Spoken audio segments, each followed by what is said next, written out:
This is the Reds POSTCAST, your instant game reaction for the Cincinnati Reds. Part of the Locked On Podcast Network, your team every day.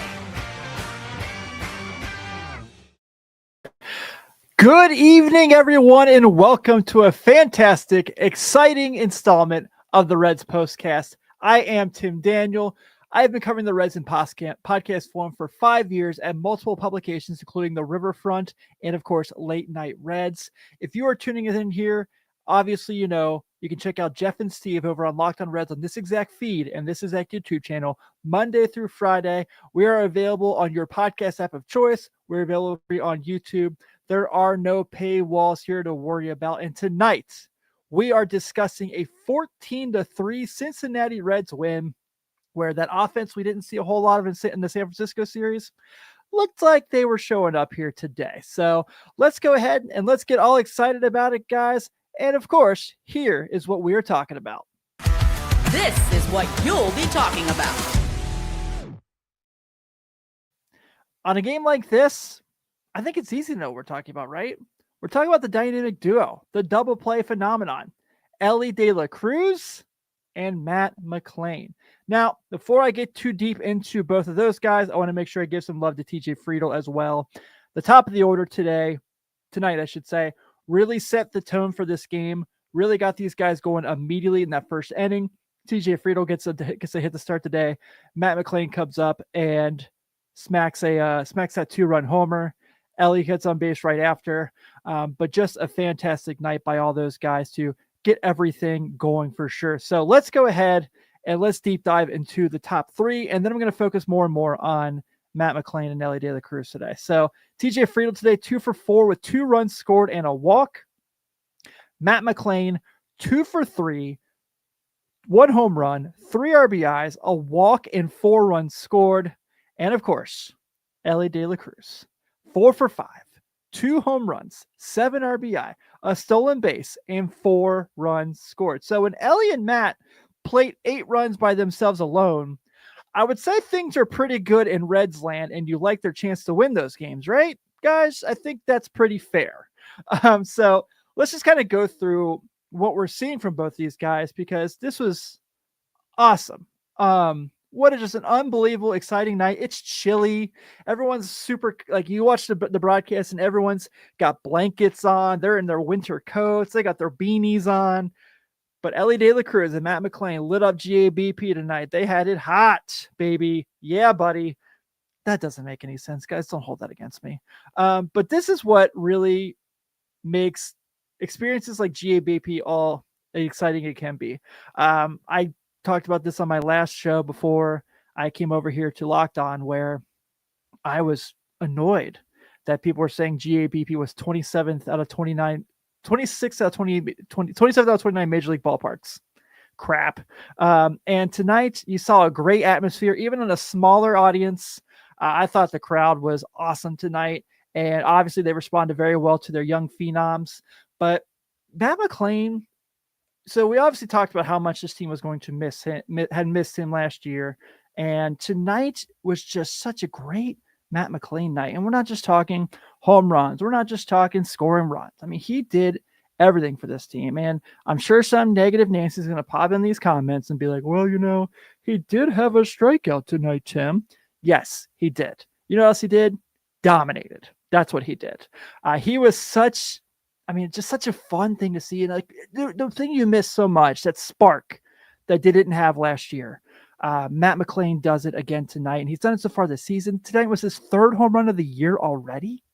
Guys, we're in the 4th game, and he's hit home runs in 3 straight at that. And like I said, opening day, he was so close to hitting a home run to keep the game alive in the bottom of the 9th. So, you know, but in June, we might be talking about 4 straight home runs set by Matt McLain, going after that Joey Votto streak of a couple years ago.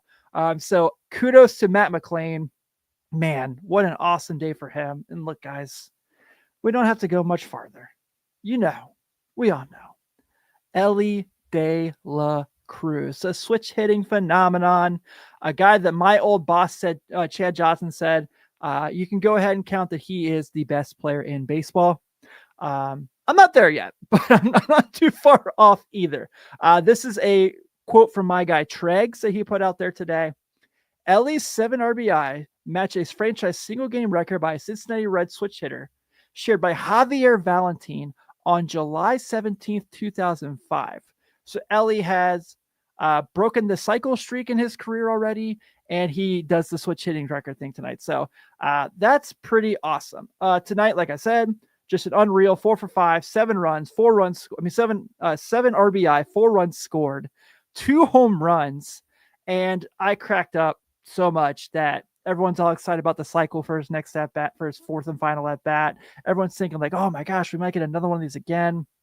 He goes, nah, fam. I'm taking this one deep off the batter's eye.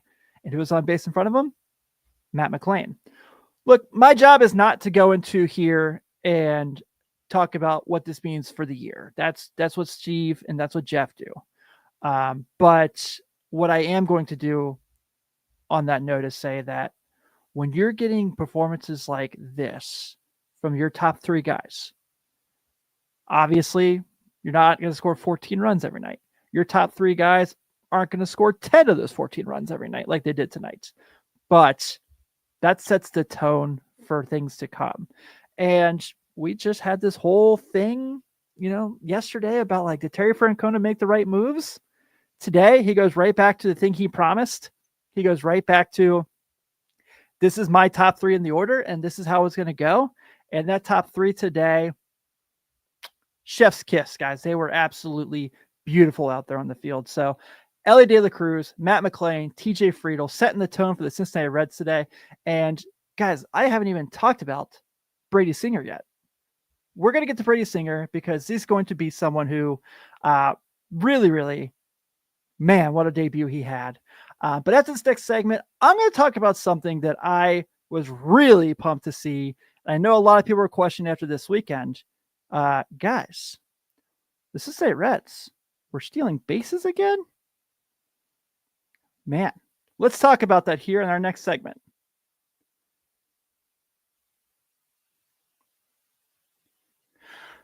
The Final Four weekend is here and Major League Baseball has begun. And FanDuel is giving you the chance to get in the action like never before. Right now, new customers can get $200 in bonus bets when your first $5 bet wins. That's $200 extra bucks to use on everything from buzzer beaters to walk-off home runs to maybe you think a guy's going to hit 2 home runs, say like Elly De La Cruz did tonight. Heck yeah.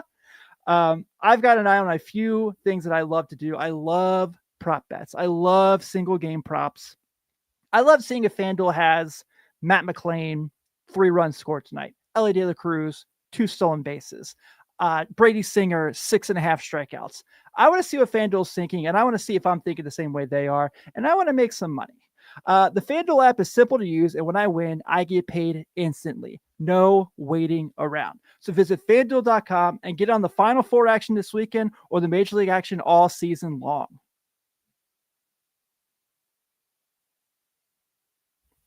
Thank you guys, as always, for making the Reds Postcast your stop after the game. And for your first listen of every day, make sure you check out Jeff Carr and Steve Offenbaker here on Locked On Reds as they do the deep dive.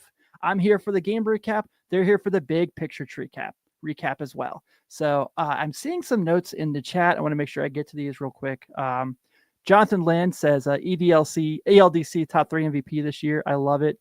Jose Trevino is getting his love for a couple of hits tonight as well. I want to make sure he gets kudos. How about Spencer Steer got his first hit of the season tonight? I know he needed that to get out the schneid. Jake Fraley had a hit tonight. The offense was booming. And obviously, I know we're all wondering about CES, and hopefully that is going to come back positive.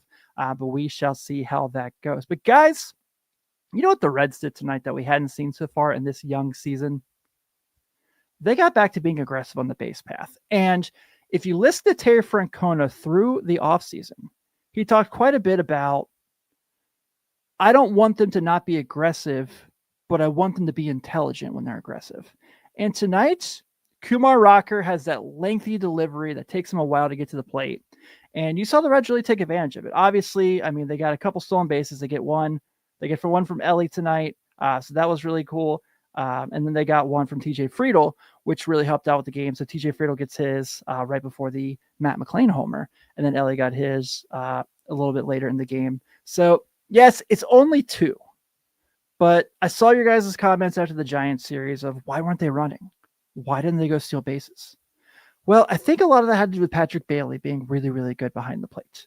And I thought tonight the Reds saw they had an opportunity because it was more they were stealing off Rocker tonight, in my opinion, than it was they were stealing off of necessarily, Jonah Heim. It felt like it was a lot more of just kind of seeing what Rocker was doing, looking for that high leg kick and jolting when they could. So yes, again, I know it's only 2 stolen base wise, but the way they picked up extra bases, Gavin Lux has that hit that Elly scores from. Obviously, honestly, always going to score on a drop ball from second base. But again, this goes back to setting the tone and aggressiveness and being intelligent with your aggressiveness. Last year's team, yeah, they were aggressive, but they gave up a lot of plays. Just this weekend, we saw Jacob Hurtubise run into a tag. We saw the 2 plan come back. Didn't see that tonight. And I thought that when you see them kind of pick this up, when they get back to being this group on the base paths, that's also just a nice weapon that very few teams have in baseball. I mean, I just talked about those top 3 lows with their bats. Those guys are all pretty fast, and they're good base runners. Jose Trevino, there's a pass ball. Jose Trevino picks up second base on a pass on a wild pitch tonight. He's not exactly. I don't know. I might be able to beat Jose Trevino in a race, guys. I don't know. I might put my money on me. But I'm kidding. He's obviously a professional athlete, and I am not. I also should mention, we're like 3 games into Jose Trevino. He uses Hip Hop Hooray by Naughty by Nature as his walk-up. I like it, man. That's a 10 out of 10 in my book. But I thought that with the base running tonight, excellent. Really love to see it. It's just a team picking up on another dynamic of things that they can really bring to the table. Well, before we get into the man of the hour, Brady Singer, let's talk about tonight's turning point. Time to reveal where the game was won or lost. It's the turning point.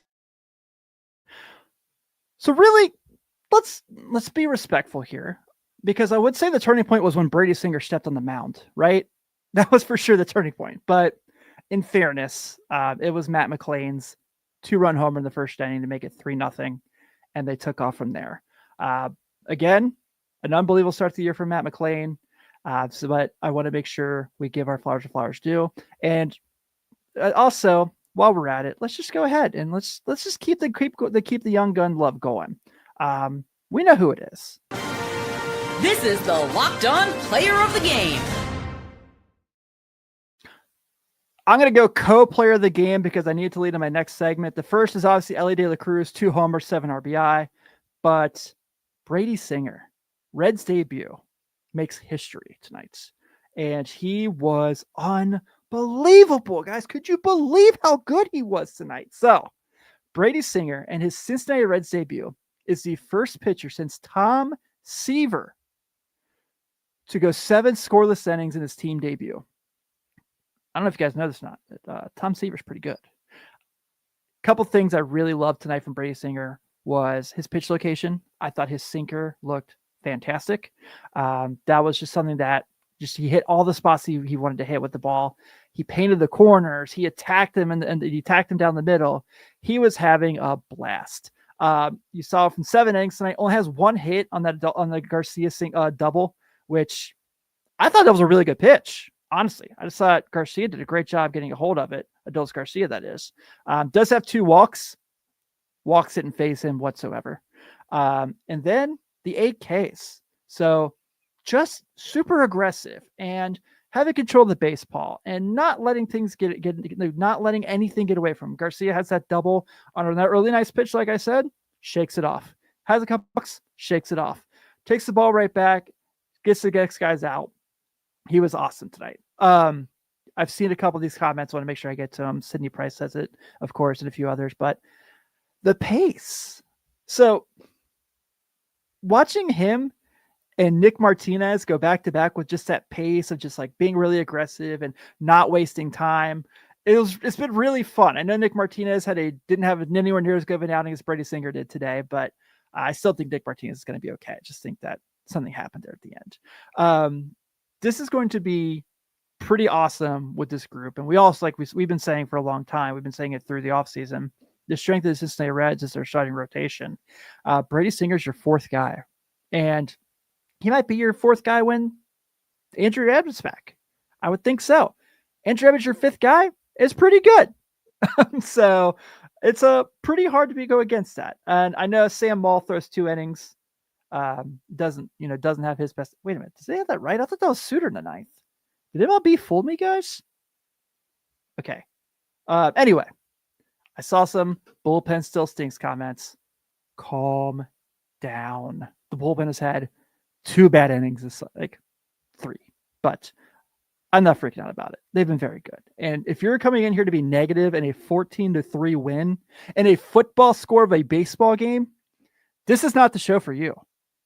This is not true. Thank you. Yes. MLB.com lied, guys. It says it right there. If you're looking on YouTube, it says Jim Ball pitched a 9th. I knew it was not him. I saw Brent Suter and I saw Jake Berger's homer off of him in a game that didn't matter. And it's an at-bat that really didn't matter on the stretch. But at the end of the day, we're talking about a beautiful, beautiful, beautiful Cincinnati Reds 14-3 victory. The Cincinnati Reds put 14 runs on 14 hits and no errors. Shout out to defense tonight. Didn't even have time to talk about them. Runners from scoring position, 7 of 18 tonight. 18 runners in scoring position. I know 11 left stranded, but if you go batting average terms, it's a pretty darn good day. 6 left on base. You'll live with that. On the Texas Rangers side of things, 3 runs, 5 hits, 2 errors. That's right, Patrick. We won. Let's be happy we won. And let's keep racking up wins. So that means now, with that being said, the Cincinnati Reds will once again be back at it tomorrow. And Carson Spires will be making his season debut against Nathan Eovaldi. First pitch is at 6:40. I will be back here right after the game to talk about that with you guys as well. Thank you guys so much for hanging out tonight on a Monday night and chatting it up as we all celebrate a huge win. We've all been waiting for that offense to make an explosion, and it came big time today with how they were able to knock things out of the park. Shout out Elly De La Cruz. Shout out Matt McLain. And most importantly, shout out all of you. Thank you so much for tuning in and hanging out with me tonight. Don't forget, just later tonight, you will see Jeff Carr and Stephen Offenbaker have their fun chat about this game as well. They were at the field tonight. I heard that a lot of people came up and said hi to him tonight, so I'm sure they definitely appreciated that. But be sure to check out Locked On Reds, and I'll see you guys tomorrow for the postcast.